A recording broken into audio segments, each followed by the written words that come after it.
Welcome back friends. Hi. ഇന്ന് ഞങ്ങളെ ഇവിടെ അങ്കമാലി കറുകുറ്റിയിലുള്ള മിറക്കിൾ ഫാം ഹൗസിലാണ്. ഞങ്ങൾ ഒരുപാട് നാളത്തെ ആഗ്രഹം ഒന്ന് വരണം എന്നുള്ളത്. അപ്പോൾ ഞാൻ ഇവിടുത്തെ ഫാം ഹൗസൊക്കെ കാണിച്ചു തരാം കേട്ടോ.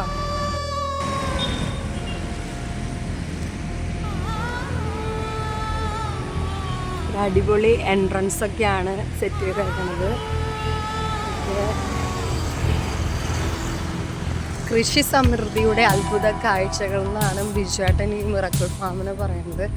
നമ്മൾ വന്നപ്പോൾ ബിജുവേട്ടൻ ഇവിടെ ഇല്ല, ബിജുവേട്ടനെ കാണുന്നുണ്ടായിരുന്നു. ഇപ്പോൾ കട്ടപ്പനയിലെ ഫാമിലാണെന്നാണ് പറയുന്നത്. അത്ഭുത കാഴ്ചകളെല്ലാം കാണിച്ചു തരാം. നമ്മൾ വാങ്ങിച്ച തൈകളൊക്കെ ഒന്ന് കാണിച്ചു തരാം കേട്ടോ. റംബൂട്ടാൻ ഹൈബ്രിഡ് തൈയാണെന്നാണ് പറഞ്ഞത്, M18. പിന്നെ ബനാന മാംഗോ എന്ന് പറഞ്ഞത്, അതിന് മാംസം മാത്രമേ പറഞ്ഞത്. മാങ്ങയുടെ ആ സീഡ് ഭയങ്കര തിന്നായിരിക്കും, മാംസമായിരിക്കും കൂടുതൽ. ഞാൻ മധുരമെന്നാണ് പറഞ്ഞത് അവർ. പിന്നെ നമ്മളൊരു ബാരി സ്വീറ്റ് ഓറഞ്ച്, അതെല്ലാ കാലാവസ്ഥയിലും ഉണ്ടാകുന്നതാണ് പറയുന്നത്. പരീക്ഷണമാണ് ബാരി സ്വീറ്റ് ഓറഞ്ചൊക്കെ നമ്മളിവിടെ വരുന്ന കട്ടപ്പനയിലെ ഫാമിലാണ് കൂടുതൽ. പിന്നെ ഇത് ലെമൺ, അത് ലെയറിങ് ചെയ്തതാണ് പറഞ്ഞത്. ബാക്കിയെല്ലാം ബഡാണ്. അപ്പോൾ ലെയറിങ് ആയതുകൊണ്ട് നമുക്ക് താഴെ വെച്ചിട്ടാണെങ്കിലും ചെയ്യാം, ഗ്രൗണ്ടിലായാലും പ്ലാന്റ് ചെയ്യാം. പിന്നെ ഇത് M18 2 ചെറിയ തൈയും കൂടി വാങ്ങിച്ചു. അങ്ങനെ 3 തൈ റംബൂട്ടാൻ്റെ, തൈ വലുതും 2 തൈ ചെറുതും. പിന്നെ കുറച്ച് സ്പൈസസും കൂടി നമുക്ക് ആവശ്യമുണ്ടല്ലോ. നമ്മൾ കുറച്ച് അടയ്ക്ക മരങ്ങൾ, മംഗളം എന്ന് പറഞ്ഞ ഒരു വെറൈറ്റിയാണ് പറഞ്ഞത്. പിന്നെ കുരുമുളകിൻ്റെ ഒരു തൈ, ഇതൊക്കെയാണ് നമ്മൾ വാങ്ങിച്ചത്. അപ്പോൾ ഒരു പ്രാവശ്യം നമ്മൾ വരാൻ പ്ലാനുണ്ട് ബീച്ചേട്ടനുള്ളപ്പോൾ. എനിക്ക് ബീച്ചേട്ടനില്ല, അപ്പോൾ നമ്മൾ വീഡിയോ വൈൻഡപ്പ് ചെയ്യാം. അപ്പോൾ നീറ്റായിട്ടുള്ളൊരു അന്തരീക്ഷമാണ് കേട്ടോ അവിടെ. നമ്മൾ വന്നപ്പോൾ തന്നെ നമ്മുടെ ഒരു കസ്റ്റമേഴ്സിനെ വെൽക്കം ചെയ്യാൻ ഓടി വന്നു ഇവിടുത്തെ ആളുകൾ. ഒരുപാട് വെറൈറ്റീസ്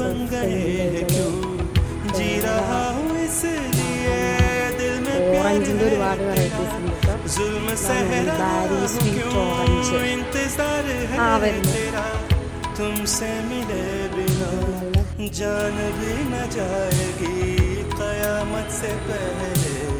सामने तू आएगी कहाँ है तू कैसी है तू നാരങ്ങയാണോ ഓറഞ്ചാണോ എനിക്കറിയില്ല. വലിപ്പത്തിലൊക്കെ ഉണ്ടായി കിടക്കുന്നുണ്ട്. ഒത്തിരി ഏരിയ ഉണ്ട് കേട്ടോ, ഭംഗിയായിട്ട്. റംബൂട്ടാൻ തൈകളാണ് നോക്കുന്നത്. വീട്ടിൽ റംബൂട്ടാൻ ഉണ്ടെങ്കിൽ അതിന് കായ വരുന്നുള്ളൂ. എല്ലാവർക്കും കായ ഉണ്ടായിരുന്നു, കായ വരുന്നു. നല്ലൊരു ഹൈബ്രിഡ് തൈ നോക്കി വാങ്ങിച്ചാൽ നല്ലതാണ്. ഇത് നല്ല ജാമ്, നമ്മുടെ ഞാവൽപ്പഴം, പിന്നെ വെള്ള ഞാവലില്ലേ, വൈറ്റ് ഞാവൽ, അതുണ്ട്. ഉള്ളി, മാവ്, ഒത്തിരി വെറൈറ്റീസ് ഓഫ് മാംഗോ തൈകൾ. ലിയാസാക്കിയിട്ട് ഭയങ്കര മധുരമാണ് ചേട്ടൻ പറഞ്ഞിട്ടുണ്ട്. चांदनी तू लौट जा, फूल क्यों खिले हो तुम, जुल्फ नहीं वो यहाँ, झुके झुके आसमां मेरी हसीना उड़ा, प्यार के बिना मेरी जिंदगी उदास है, सिर्फ तेरी आस है, ख्वाबों में तू, सांसों में तू.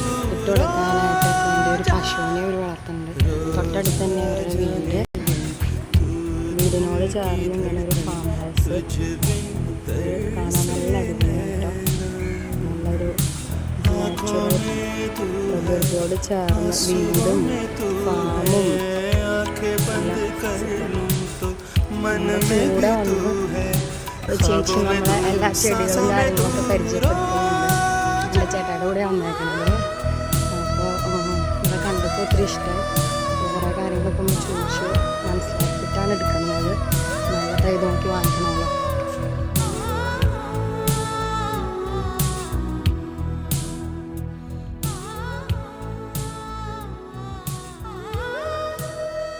നമുക്ക് ഈ തൈകളൊക്കെ എങ്ങനെ നടണം എന്നുള്ള ഇതിന് വേണ്ടിയിട്ടൊരു ബുക്ക്ലെറ്റ് കൂടി തന്നിട്ടുണ്ട് കേട്ടോ. മിറക്കിൾ ഫാമിൽ നിന്ന് കൃഷി സമൃദ്ധിയുടെ അത്ഭുത കാഴ്ചകൾ. അപ്പോൾ ഇവിടെ ഇന്നത്തെ എപ്പിസോഡ് അവസാനിക്കുകയാണ്.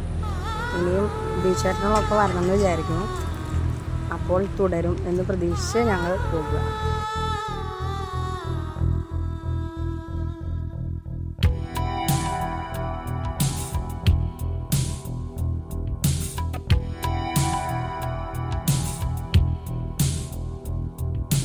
रोजा जाने मन तू दिल की धड़कन तुझ बिन तरसे